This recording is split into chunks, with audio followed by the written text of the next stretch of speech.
basta walang-wala. Hindi po tamad ang ating mga kababayan. Nakikita nyo lang po naka-standby yan. Pero hindi po sila tamad. Wala lang pong oportunidad ang ating mga mamayan. Kasi wala tayong naibibigay na sustainable na trabaho para sa ating mga kababayan. Kailangan pa yang mag-abroad. Kailangan pa yang pumunta sa ibang bayan para mabuhay ang pamilya nila. Ito na nga, Franz Castro humihingi ng karagdagang budget para sa mga walang trabaho at mga tambay. Pero bago ang lahat, maaari kayong mag-subscribe para maging updated sa mga issue at bagong mga balita. Isinusulong nga ngayon ni Franz Castro ang paghingi ng budget para sa mga taong walang ginagawa sa buhay. Ani pa ni Castro ay hindi umano sila totoong tamad kundi kulang lang sa oportunidad. Narito ang buong detalye. Recognized Representative Franz Castro of ACT Teachers Party List for her interpellations. Representative Franz Castro is recognized to interpolate the sponsor. Please proceed. Thank you, Mr. Speaker. Magandang hapon po sa ating lahat, sa Dishwood family, sa pangunguna po ni Secretary Acuzar, at syempre po sa ating honorable sponsor ng budget ng Dishwood. Magandang hapon po sa ating lahat. Well, noong pong 2022, Mr. Speaker, na-amaze po ako doon sa ipinakita po na presentation ng Dishwood kaugnay doon sa pabahay. At alam na alam po siguro ng Dishwood, ng Secretary at ng Pangulong Marcos ang pangangailangan talaga sa pabahay, lalong-lalo na yung mga mahihirap. So ang iniisip natin sa pabahay, Mr. Speaker, ay yung mga underprivileged na, so yun yung priority natin, yung mga underprivileged o yung mga may hirap na mga kababayan natin. Kaya nga noong nagpresenta noong 2022 sa budget presentation na sinabi natin yung base figure natin ay more or less, more than 6 million ang backlog natin sa pabahay. Tama po, di ba? Yes, Mr. Speaker. Ang base figure po nun is 6 million, kaya ang target po nung 2022 presentation po, Mr. Speaker, dear colleague, kaya sana po makagawa po ng 1 million per year for the next 6 years. Yun po sana. Yes, target, tama po. Kaya naalala ko yun. At ang yabang-yabang pa ng Secretary ng Dishwood na magbibuild daw ng 1 million na pabahay every year sa 6 na taon ni Presidente Marcos. So, ang tanong ko lang po ngayon, pangatlong taon na ng Dishwood ngayon sa pamumuno ni Secretary Acuzar, ano na ang nangyari dito sa target na 1 million a year? Yes, admittedly po, inaamin po naman natin na katulad po na nasabi natin, hindi po na-meet yung targets at may mga dahilan po para doon. No? Actually, kung matatandaan po natin, yung 2022 presentation po noon is for the 2023 budget. So, 2 taon pa technically lang po. No? Kasi ito pa lang po yung pangatlong taon na papasok tayo sa budget.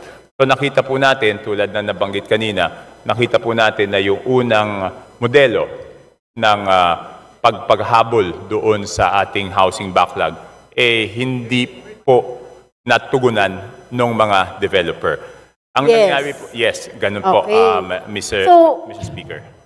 Noong 2022, balik tayo sa 2022, so saan nanggagaling yung pagmamayabang na makakapag-build o sana makaka-build tayo ng 1 million? 1 million per year. Saan po nanggagaling yung yung statement na yon? Nagkaroon ba ng assessment? Nagkaroon ba ng study? Nagkaroon ba man lang ng mga interview or whatever? Kasi kung alam natin yung mga nanggagaling sa bibig ng matataas na opisyal ng ating gobyerno, ay tinitake yan ng ating mga mamamayan as a true statement, as a truth statement. At ito yung aasahan ng ating mga kababayan, lalong-lalo na po yung mga mahihirap. Kaya umasa po tayo, pangatlong taon, na magagawa sana yung 1 million. Pero sometime, okay, inaamin naman ng DSUD na hindi kaya. At sometime in July 2028, sabing ganon ni Secretary, dati po ang usapan 6 million. Ganito po yun eh. May katotohanan doon sa drawing, pero sa construction may hirapan. Kasi nga, yung buildings, 3 years to construct. Pero yung latag, yung 6 million na mailalatag mo, with the land planning and funding through the private sector money, etc. So yun po yung sinabi, no? Nung July 2028. So ngayon nyo lang na-realize na yung pagbibuild pala ng mga bahay would take 3 years. Diba? So paano nyo masasabi na sana nga makapag-build tayo ng 1 million? Eh, yung mismong secretary, alam niya as contractor or as businessman, as expert siguro sa pagpapatayo ng mga bahay, building, condominiums, na ganito katagal. So, sinasabi ko na failure at nagkamali at hindi totoo itong 1 million a year. So, inaamin yan ng DSUD. Okay, Mr. Chair. So, ang ibig sabihin, Mr. Chair, yung iniisip noon, 2022, na business model ng DSUD ay hindi ito makatotohanan para tugunan yung pangangailangan sa ating mga mamamayan, maging anumang level yan ng economic conditions ng ating mga mamamayan. Okay, tama po ba? Yes, Mr. Speaker, ganito po yan. Na-realize po natin na may housing backlog tayo na 6 million, no? Which is, ang target po sana natin ay makapagsimula ng 1 million housing units per year. Hindi naman po yung delivery ng 1 million. Ang delivery ay hindi po start on the first year ng 1 million. Ang target po natin noon ay simula ng 2023 ay makapagsimula ng 1 million housing units, no? And yung optimism po was based on the fact na nakita yung problema. Ang problema, hindi mahahabol yung housing backlog po, Mr. Speaker, kung ang aasahan po natin ay yung GAA dahil hindi po sapat ang pondo para makapagtayo ng 1 million housing units. Kung ang pagbabasihan po natin ay yung pondong manggagaling sa GAA. Kaya po ang naisip po ng DSUD during that time is mag-iba po, tama po, ng business model na yun po maengganyo yung private sector, no?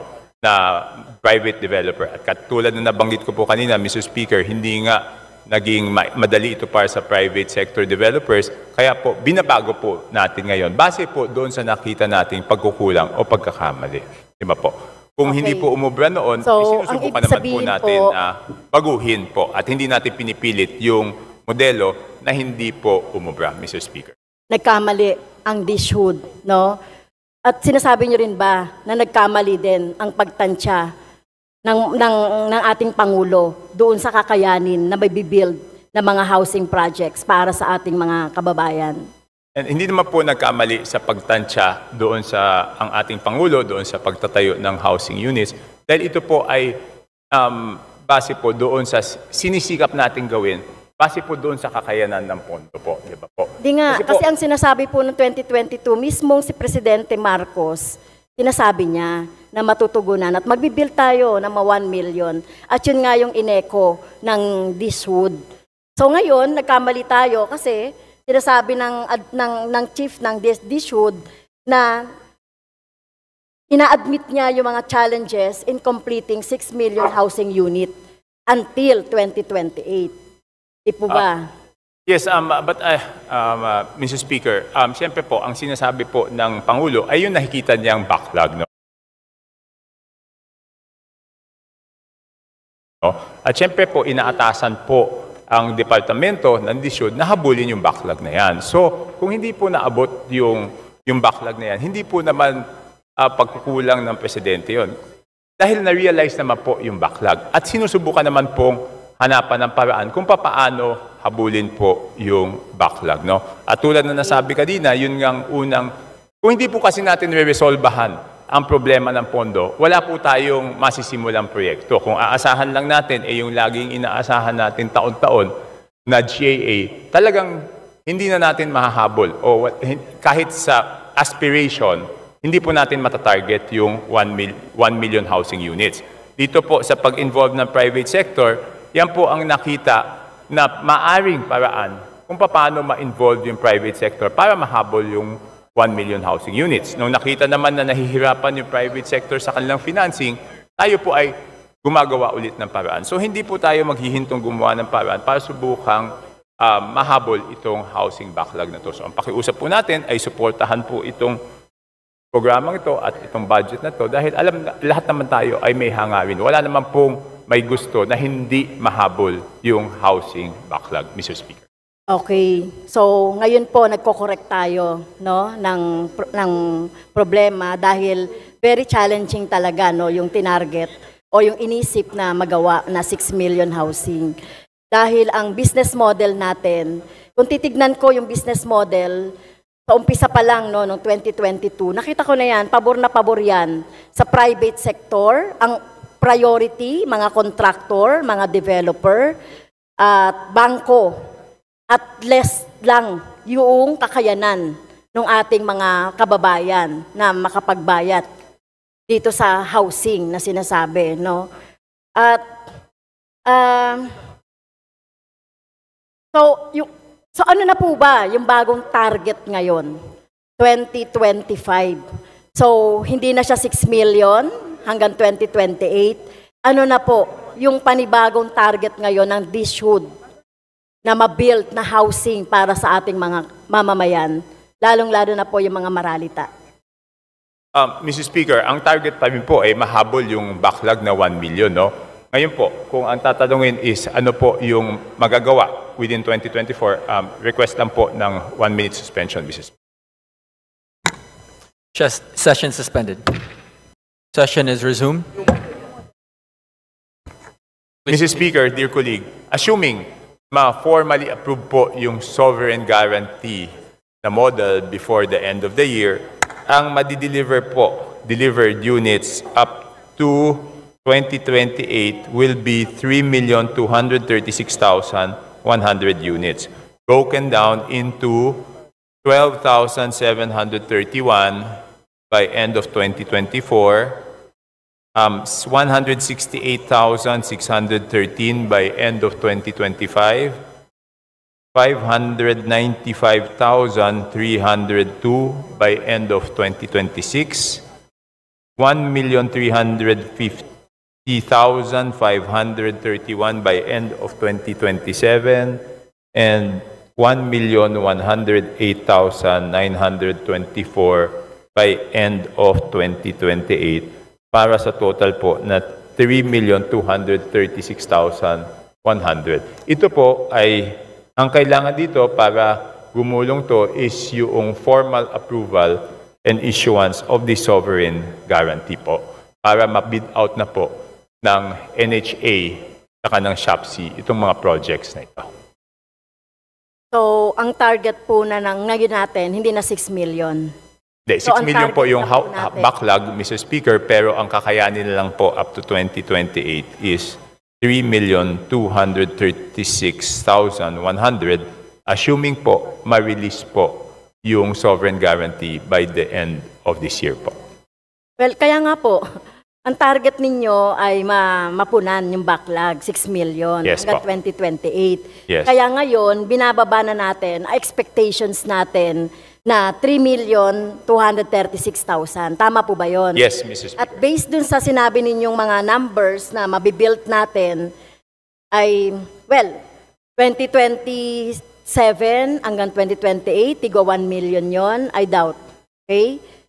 Sorry po sa opinion ko, I doubt na magagawa natin yon. Pero ano po ba itong sinasabi niyong sovereign guarantee? Ano tong sinasabi ni Okay. pong na sovereign guarantee na ano po ito? Ilalagay po ba natin ito sa batas natin?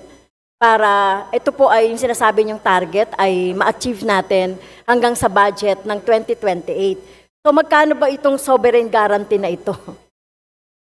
Well, tama ba yung term, sovereign guarantee?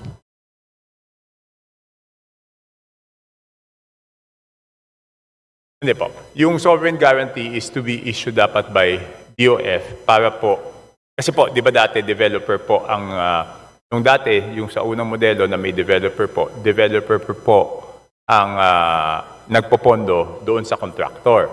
Dito po sa modelong to, NHA na po at SHAPC ang magiging lumalabas na developer. Kaya lang wala naman tayong ina-allocate na pondo doon po sa GAA para sa NHA tsaka doon sa SHAPC. So ang sovereign guarantee po ay kailangan para po makapag-bid po ang NHA at SHAPC at may pondo pong magamit yung contractor para po maitayo yung housing units. So ang napakahalaga po dito ay yung gagawa ng housing units, Mr. Speaker, na yan po yung contractor. Ano po ang sabi sa atin ng DOF about doon sa guarantee, Mr. Speaker? Katrabaho po nila ang DOF, DBM at NEDA para po doon sa sovereign guarantee, Mr. Speaker. So, ang ibig sabihin po ng sovereignty na sinasabi ninyo or guarantee na lang kasi parang di naman yata appropriate na gamitin yung sovereignty, sovereign guarantee. Kasi hindi naman, kumbaga parang nakikipaglaban tayo sa ating soberanya. No? Baka guarantor or guarantee. So anyway, ano pong ibig sabihin ng guarantee na yon? Amount, which translated to how many po? How much? So para po, para yes, po matulungan namin kayo. No, para mai-push natin ito doon sa economic managers natin, NEDA, DOF, etc. Yes, Mr. Speaker, para po dito sa target nating 3,236,100 units, ang guarantee fund na requirement is 4,078 million pesos. How much 78 po? billion pesos. 4,078 billion pesos. In tranches po yan, hindi po biglaan po yan. So for 2024, ang sovereign guarantee na kailangan is 108 billion. For 2025, ang guarantee na kailangan is 783 billion. For 2026, ang guarantee na kailangan is 1,468 billion. For 2027, ang guarantee na kailangan is 1,212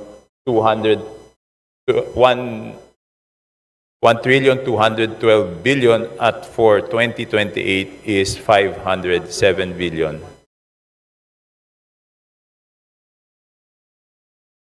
So ito po yung igagaranti natin sa mga kontraktor na gagawa po ng mga pabahay.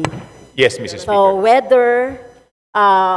whether ito po ay tirhan or avail ng ating mga mamamayan, so meron silang guarantee na mababayaran sila.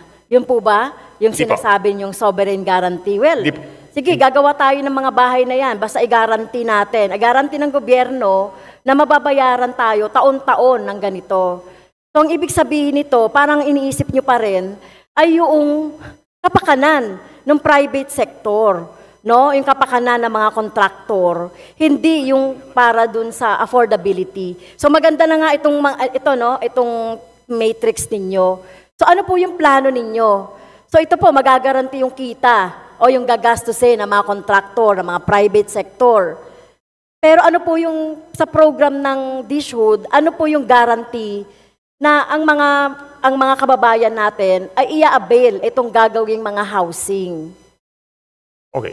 Mr. Speaker, number one po, hindi naman po makakapag-bid ang gobyerno, ang kahit anong ahensya ng gobyerno, kung wala pong availability of funds, di ba po? Hindi po pwedeng mag-bidding kung wala pong pambayad ang gobyerno. So without the sovereign guarantee, hindi po matutuloy yung bidding. Kung hindi po matuloy yung bidding, hindi po masisimulan yung pagtatayo ng bahay. Dahil nga, tulad na nasabi na paliwanag po natin kanina, Mr. Speaker, dalawa po yung pwedeng panggalingan yan. O isa po yung GAA na hindi naman po talaga mapupondahan ng GAA ang pagpapatayo. So, ibig sabihin, dito sa pamamagitan ng sovereign guarantee, makakapag-bid po ang NHA at maitatayo po ng contractor yung housing units. Pagkatapos po, habang po tinatayo at kahit ngayon, meron na pong identified beneficiaries po para sa mga housing units na yan. At yan po ay, tulad na nasabi natin kanina at pinakita natin kanina, pinag-aralan na po yung affordability. Kaya po kailangan po natin ng subsidy sa ating Kongreso kasi nga po, kung hindi natin isa-subsidize yung interest payments, hindi po talaga kakayanin, aminado po. Kaya po, ang sasagutin na lang po ng GAA is yung 5% interest subsidy at yung 1% na lang po ang sasagutin ng benepisyaryo. Sa ganung paraan, kakayanin na po ng benepisyaryo na bayaran po yung housing units. Mr. Speaker. Thank you, Mr. Speaker. Actually po, kagabi, no, pinag-uusapan natin yung unprogrammed appropriations. At isa po sa mga naging dahilan ng DBM na kung saan yung pambansang pabahay para sa Pilipino 4PH program na 8 billion ay nilagay doon sa UA dahil ang katwiran ng DBM kagabi, Mr. Speaker, for the information of our sponsor, parang yung capacity to absorb or to utilize itong budget na ito. Kung magpopondo po ng 8 billion, no, ito, binabayan sa UA para, well, hindi tiyak yung pondo niyan, pero supposedly kung services yan, nasa regular budget yan. Totoo po ba na yung capacity to absorb ng pondo, halimbawa, ng mga ganito, to fund itong 4PH ay hindi kakayanin in 1 or 2 years po? Mr. Speaker, doon po kaya po mababa ang absorptive capacity ng DSUD is because yung kalakihan po ng pinondo po natin dyan ay doon po sa interest subsidy.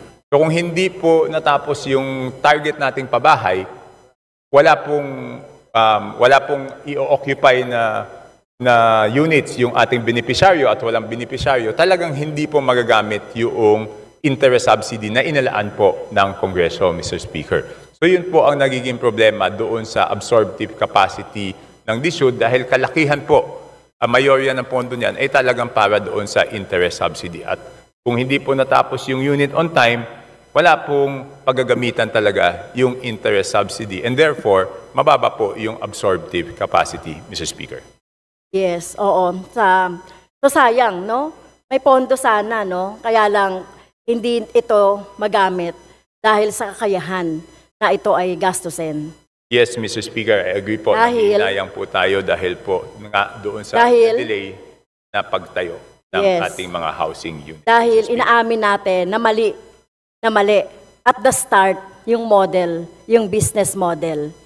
Hindi po naging attractive sa mga developer yung business model na ipinisenta natin sa mga developer. Yes, and even the beneficiary, hindi nila kaya. Tama po. Hindi lang yung mga contractor, hindi lang yung private sector. Even the beneficiaries, yung mga kababayan nating nangangailangan, masyadong mataas. Imagine nyo po yung unang model ninyo, 3,500 to 4,500, 1.12 million at saka 1.63 million for 24 square meters and 27 square meters respectively.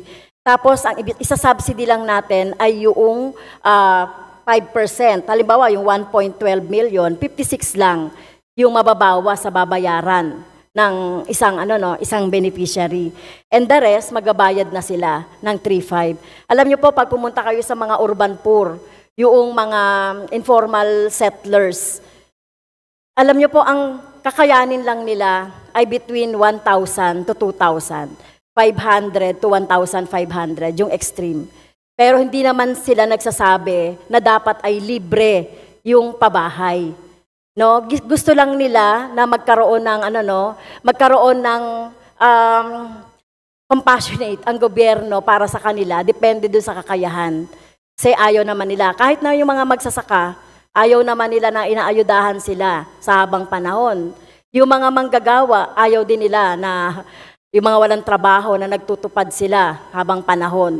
Gusto natin talaga yung sustainable na mga trabaho para sa ating mga mayan. Kaya meron pong correlation ang pagkakaroon ng bahay doon sa affordability ng ating mga kababayan. At dapat din po as DSUD, mapag-aralan din natin yung iba't ibang mga kakayanan ng ating mga mamayan. Katulad po sa ibang bansa, meron silang project para doon sa mga can afford. Meron silang project para sa ganitong mga may sahod na ganito. Meron silang project doon sa walang-wala. Hindi po tamad ang ating mga kababayan. Nakikita nyo lang po naka-standby yan. Pero hindi po sila tamad. Wala lang pong oportunidad ang ating mga mamayan. Kasi wala tayong naibibigay na sustainable na trabaho para sa ating mga kababayan. Kailangan pa yang mag-abroad. Kailangan pa yang pumunta sa ibang bayan para mabuhay ang pamilya nila. Well, kung bibigyan po natin talaga ng pagkakataon, hindi ibig sabihin ng DSUD, ang problema nyo lang ay pabahay. Dapat iniintindi nyo rin yung kakayanan. So related yung pinag-uusapan natin dito, sa kakayanan, trabaho. So hindi pwedeng pabahay lang kami. Hindi namin trabaho isipin yung kung may trabaho kayo o wala. Okay? So yun po yung ating pong So hindi po tamad yung ating mga kababayan. At hindi lang pwedeng sabihin na magwalis-walis lang sila dyan, makaka-afford na sila dun sa pabahay na gagawin namin. So yun po yung statement ni Secretary na very anti-poor. Well, karapatan niyo yun, freedom of expression niyo yun, sabihin niyo kung ano man yung opinion niyo. Pero anti-poor po ito. Nilagay po kayo dyan para isipin yung kapakanan ng underprivileged at hindi kapakanan ng mga nakakabayad lang o makakabayad lang, Mr. Speaker. So, yun lang po. Siguro bigyan ko rin naman kayo ng bigyan ko rin naman kayo ng dito sa ginawa ninyo na matrix. So nakikita ko po dito meron kayong low-rise building, mid-rise building, high-rise. Alam niyo po dito lang kakayanin ng ating mga kababayan yung maximum of 30 years para doon sa high-rise building 10 floors. Ang amortization ay 570, 1,770, 17, 930, 1,171. Well, this is a good start po doon sa pag-adjust ninyo ng target ninyo. At hopefully po, ito po ay maisakatuparan. Ito po yung afford lang ng ating mga kababayan, yung bandlang yung may pula kayo at yung maximum. So, sana po, ma-attain natin itong target na ito at mabigyan natin ng affordable, disente na bahay ang ating mga mamayan, pero hindi nawawala yung kanilang dignidad. Marami pong salamat, Mr. Speaker.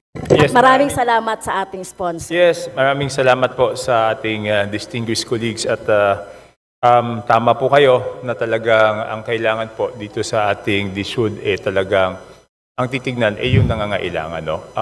But of course, we have to face the reality na hindi talaga kaya ng GAA na mapondohan. Kaya ito po ang susubukan natin. At na-realize din naman natin, Mr. Speaker, distinguished colleague, na kung wala pong inter-subsidy, talagang hindi po kakayanin bayaran yung pabahay. Kaya po nag-aral po ng dalawang modelo dito ng inter-subsidy para makayanan po. At kung meron pong mga inputs ang ating distinguished colleague, siyempre po, tatanggapin po yan para mas maisaayos po natin itong departmentong to dahil alam naman natin po na maraming problemang hinaharap. Alam po natin at aminado tayo na yung unang phase ng pag-implement ng 4PH ay hindi po naging tugma doon sa ating inaasahan. Kaya po babaguhin po natin at kung meron pong mga suggestions para mas isaayos to, itatanggapin po ng ating tanggapan ng DSUD. Maraming salamat po. Maraming salamat, Mr. Maraming salamat Speaker, po, Honorable sa ating Franz sponsor. Castro. Daghang salamat.